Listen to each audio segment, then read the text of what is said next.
Hello students, आज हम लोग ग्रेजुएशन के सेकंड सेमेस्टर के एक प्रोज को पढ़ेंगे, एक स्टोरी को पढ़ेंगे जिसका टाइटल है द थीव्स स्टोरी। इसके ऑथर है रस्किन बॉन्ड, इसके लेखक रस्किन बॉन्ड हैं। एईसी पेपर के बारे में सबसे पहले आप यह जान लीजिए कि यह जो एईसी इंग्लिश का पेपर है, इंग्लिश का यह पेपर कहने के लिए तो ग्रेजुएशन का इंग्लिश है, बट इसमें जितने भी प्रोज और पोएम्स दिए गए हैं ज्यादातर आपको स्कूल लेवल के बुक्स में मिल जाएंगे। और क्वेश्चन आंसर के बेसिस पर अगर बात किया जाए तो मैं व्यक्तिगत तौर पर इसको 6th-7th स्टैंडर्ड के लेवल का भी नहीं मानता हूं। यह जो स्टोरी हम पढ़ने जा रहे हैं, द थीव्स स्टोरी, यह आपको सीबीएसई के क्लास 10 के बुक में मिल जाएगा। सीबीएसई का जो एनसीईआरटी का बुक है उसमें आपको यह कहानी पढ़ने को मिल जाएगा। एईसी पेपर का इंग्लिश अगर आपको खुद से आप नहीं पढ़ सकते हैं, आफ्टर 12th भी अगर आपको इसके लिए कोई ट्यूशंस का ज़रूरत है तो आपको अपने इंग्लिश पर फोकस करना चाहिए, इंग्लिश पर ध्यान देना चाहिए। यह ऐसा पेपर नहीं है जिसके लिए आपको ट्यूशंस या गाइड की ज़रूरत।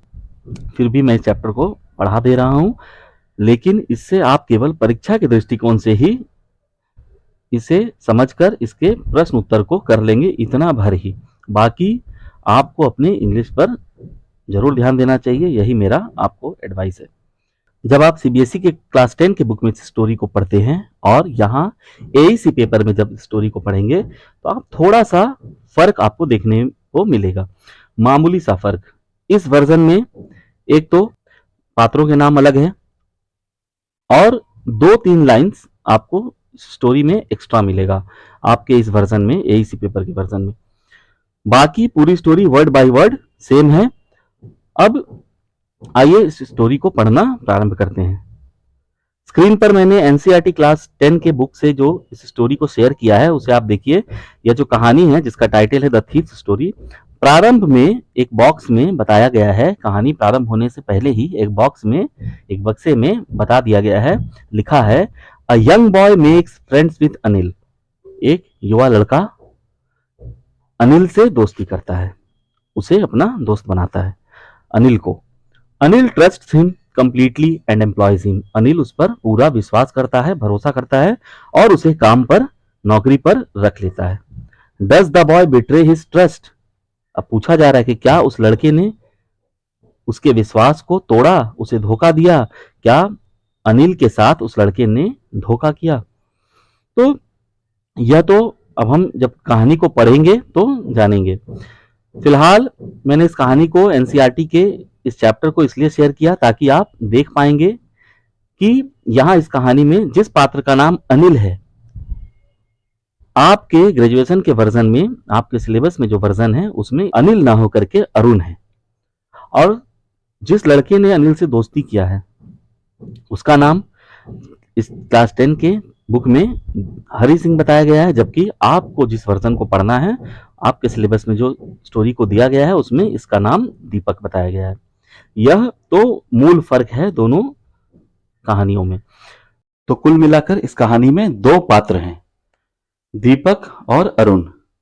पहला पात्र है दीपक, जो एक चोर है, वही इस कहानी के नैरेटर हैं, वक्ता हैं, और वही इस कहानी के मुख्य पात्र भी हैं।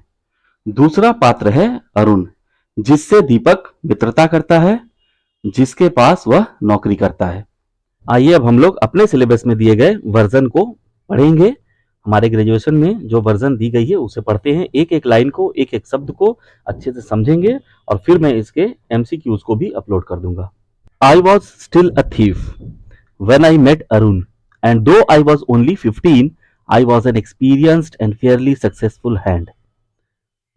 यहाँ पर नैरेटर जो है कहानी को बता रहे हैं, आई करके यह कहानी लिखा गया है, मतलब फर्स्ट पर्सन के तौर पर जो कहानी को बता रहे हैं, जो नैरेटर है, जो वक्ता है, वह कह रहे हैं कि I was still a thief when I met Arun. जब मेरी मुलाकात अरुण से हुई, मतलब मैं जब अरुण से मिला तब मैं चोर ही था।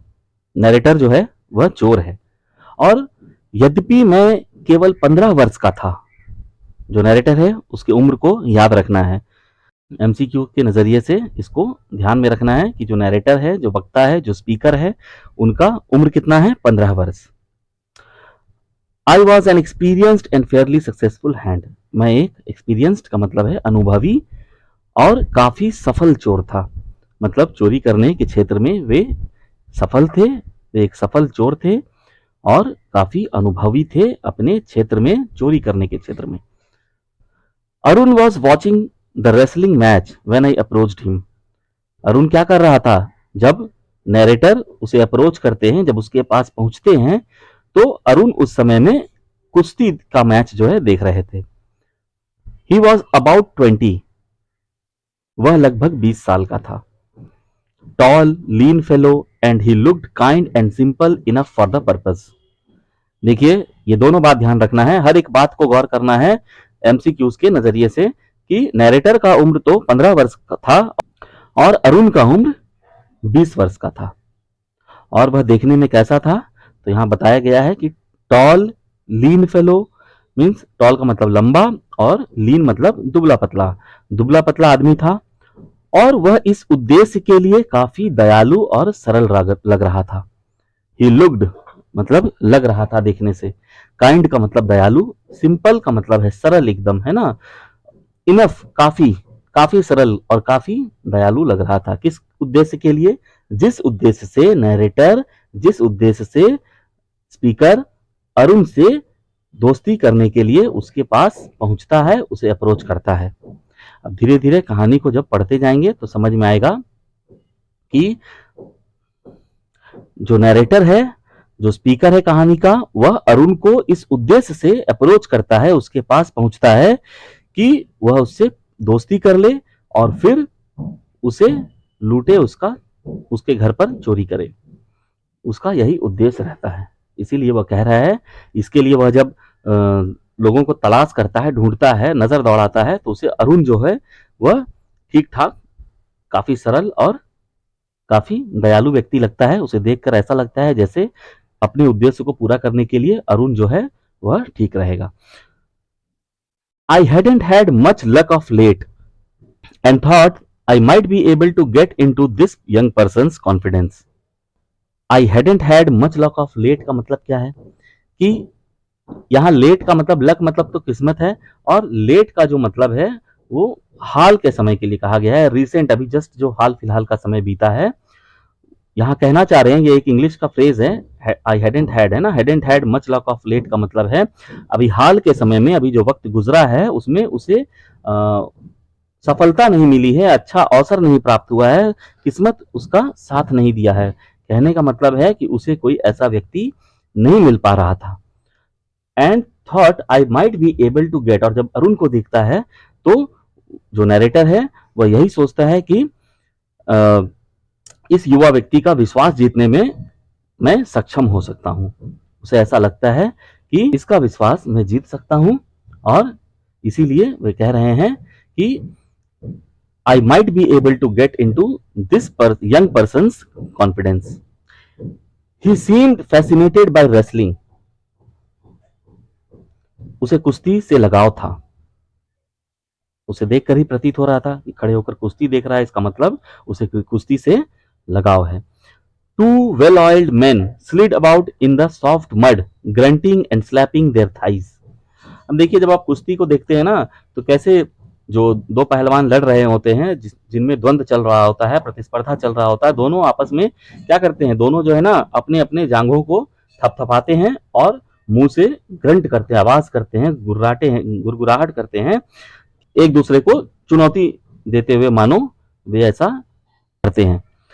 टू वेल ऑयल्ड मैन का मतलब है तेल अच्छे से लगा हुआ दो आदमी, दो व्यक्ति जो अच्छे से तेल मले हुए हों, तेल लगे हुए हों, जो कुश्ती करते हैं उनके शरीर पर तेल मला हुआ होता है, और वे लोग नर्म मिट्टी में फिसल रहे थे और मुंह से गुरगुराहट का आवाज कर रहे थे, गुर्रा रहे थे और अपने जांघों को थपथपा रहे थे, मानो एक दूसरे को चुनौती दे रहे हों।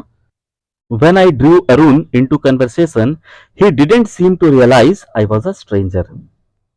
नैरेटर बता रहे हैं कि जब मैंने अरुण को बातचीत में शामिल किया तो उसे यह एहसास नहीं हुआ कि मैं एक अजनबी हूं। मतलब नैरेटर जो है वो अपने काम में इतने कुशल हैं, देखिए वो पहले ही बता दिए हैं कि मैं एक अनुभवी और काफी सफल चोर था, तो इसीलिए वो जब अरुण से बात करने के लिए जब उनको अप्रोच किया और बातचीत करना स्टार्ट किए, तो वो कह रहे हैं कि अरुण को ऐसा लगा ही नहीं जैसे कि मैं कोई अजनबी हूं। तब वो इतने अच्छे से घुल मिलकर उनसे बात करने लगे, क्योंकि उनका उद्देश्य यही था, उनको फंसाना, उनसे दोस्ती करना और फिर अपने उद्देश्य को पूरा करना, अर्थात चोरी करना। You look like a wrestler your self, I said. अब देखिए कैसे नैरेटर जो है बटरिंग करना जिसको कहते हैं, मतलब मक्खन लगाना, कह रहे हैं कि you look like a wrestler your self, आप तो खुद पहलवान जैसे दिखते हैं, ऐसा नैरेटर कह रहे हैं अरुण से। So do you, he replied. तो उसने जवाब क्या दिया, अरुण ने जवाब दिया कि आप भी ऐसा ही लगते हैं। Which put me out of my stride for a moment, because at the time I was rather thin and bony and not very impressive physically. Narrator क्या कह रहे हैं कि एक क्षण के लिए मैं अचंभित रह गया, क्योंकि उस समय मैं काफी दुबला पतला और हड्डी हड्डी जो है उनका शरीर था, इसीलिए वो बोनी कह रहे हैं। बोनी का मतलब है उनका शरीर जो था वो दुबला पतला और हड्डी हड्डी था, मतलब वो शारीरिक रूप से खुद कह भी रहे हैं नॉट वेरी इंप्रेसिव फिजिकली, शारीरिक रूप से अगर देखा जाए तो वो बहुत इंप्रेसिव नहीं थे, किसी को प्रभावित कर ले ऐसा उनका शरीर नहीं था। लेकिन नैरेटर देखिए क्या कह रहे हैं, yes I said I wrestle sometimes, कह रहे हैं कि हाँ मैंने कहा मैं कभी कभी कुश्ती लड़ता हूं। व्हाट्स योर नेम, अब अरुण जो है वे नैरेटर से उनका नाम पूछते हैं कि तुम्हारा नाम क्या है। दीपक, आई लाइड। नैरेटर बता रहे हैं कि उन्होंने अपना नाम दीपक बताया और फिर कहते हैं कि मैंने झूठ कहा, आई लाइड, अर्थात दीपक उनका वास्तविक नाम नहीं था। तो इस कहानी में जो चोर है, जो नैरेटर है, उनका नाम क्या है, दीपक। जिनसे वे दोस्ती करने गए हैं उनका नाम है Arun. Deepak was about my fifth name, Deepak was about my fifth name. फिर नैरेटर बता रहे हैं कि दीपक मेरा लगभग 5वां नाम था, मतलब इसके पहले वो 4 नाम रख चुके थे। I had earlier called my self Ranbir, Sudhir, Trilok and Surender. पहले उन्होंने अपना नाम क्या रखा था, रणबीर, सुधीर, त्रिलोक और सुरेंदर। यह याद रखना है एमसीक्यूज के नजरिए से, एमसीक्यू को करने के लिए यह सब बात ध्यान में रखना कि दीपक उनका 5वां नाम था। After this preliminary exchange, Arun confined himself to comments on the match, and I didn't have much to say. इस प्रारंभिक बातचीत में वे कहते हैं, प्रिलिमिनरी का मतलब प्रारंभिक और एक्सचेंज यहाँ किस बात का हुआ है, बातचीत का। तो इसके बाद Arun confined himself to comments on the match, Arun ने मैच पर टिप्पणी तक ही बातचीत को सीमित रखा, मतलब अब अरुण जो है आगे मैच पर ही केवल कमेंट कर रहे थे। And I didn't have much to say, narrator कहते हैं कि मेरे पास कहने के लिए कुछ खास नहीं था। वे नरेटर जो हैं उनका तो मैच से कुछ लेना देना नहीं था, अरुण का तो इंटरेस्ट था रेसलिंग में, इसलिए वो देख रहे थे खड़े होकर। लेकिन नरेटर जो है वे किसी से दोस्ती करने के उद्देश्य से वहां आए थे, इसलिए मैच से उनका कुछ लेना देना था नहीं, इसलिए उनके पास कहने के लिए कुछ खास नहीं था। After a while he walked away from the crowd of spectators, spectators कहते हैं दर्शकों को। जब कहीं कोई खेल होता है या नाटक होता है या मैच होता है, वहां जो उसे देखने के लिए दर्शक होते हैं उसे हम कहते हैं स्पेक्टेटर्स। तो यहां नैरेटर बता रहे हैं कि आफ्टर अ वाइल, कुछ देर के बाद, थोड़ी देर के बाद, अरुण जो है वो भीड़ से दूर चला जाता है ना। वो कह रहे हैं कि थोड़ी देर बाद वह दर्शकों से के भीड़ से दूर चला गया, जहां दर्शक भीड़ लगाए खड़े थे वहां से अरुण दूर चला गया। आई फॉलोड हिम, मैं भी उसके पीछे चला गया, क्योंकि अरुण से उनको दोस्ती करना था, तो इसलिए वे भी उसके पीछे पीछे चल पड़ते हैं। Hello, he said, enjoying yourself. अब अरुण उनसे कह रहे हैं कि हेलो, क्या तुम एंजॉय कर रहे हो, मतलब है ना, मजे ले रहे हो मैच का, एंजॉय कर रहे हो। I gave him my most appealing smile, I want to work for you, I said. मैंने उसे अपनी सबसे आकर्षक मुस्कान दी, अपील करने वाला, दूसरों को मतलब एकदम मुस्कुरा करके उसे आकर्षित करना का प्रयास मानो नरेटर जो है कर रहे हैं। जितना अच्छा से अच्छा वो स्माइल दे सकते थे, वो उस तरह का स्माइल देते हैं, जैसे किसी को प्रसन्न करने के लिए, जैसे मैंने कहा कि बटरिंग करना हुआ। तो I want to work for you, I said, मैं आपके लिए काम करना चाहता हूँ। नरेटर ने प्रस्ताव रख दिया कि वे अरुण के लिए काम करना चाहते हैं, मतलब वे काम ढूंढ रहे हैं, उसे काम चाहिए। He didn't stop walking, Arun चलता ही रहा, रुका नहीं। And what makes you think I want someone to work for me, और तुम्हें क्या लगता है कि मैं चाहता हूं कि कोई मेरे लिए काम करे, मतलब तुम्हें ऐसा क्या देखकर लगा कि मुझे कोई चाहिए काम करने वाला, या मुझे किसी की जरूरत है, ऐसा क्यों लगा? Well I said, I have been wondering about all day, look best person to work for, when I saw you I knew that no one else had a chance. अब नरेटर कह रहे हैं, देखिए बात करने की कुशलता नरेटर की, वे कह रहे हैं कि मैं पूरे दिन काम करने के लिए सबसे अच्छे व्यक्ति की तलाश में भटकता रहा, मतलब वे दिन भर ढूंढ रहे थे कि किसके लिए काम करें, किसके पास काम करें, ऐसे सबसे अच्छे व्यक्ति को ढूंढ रहे थे। अब उनके कहने का मतलब है कि अरुण जो है उसे सबसे अच्छा व्यक्ति लग रहा है, तो वे मक्खन लगा रहे हैं। जब मैंने तुम्हें देखा तो मुझे पता चल गया कि किसी और के पास मौका नहीं।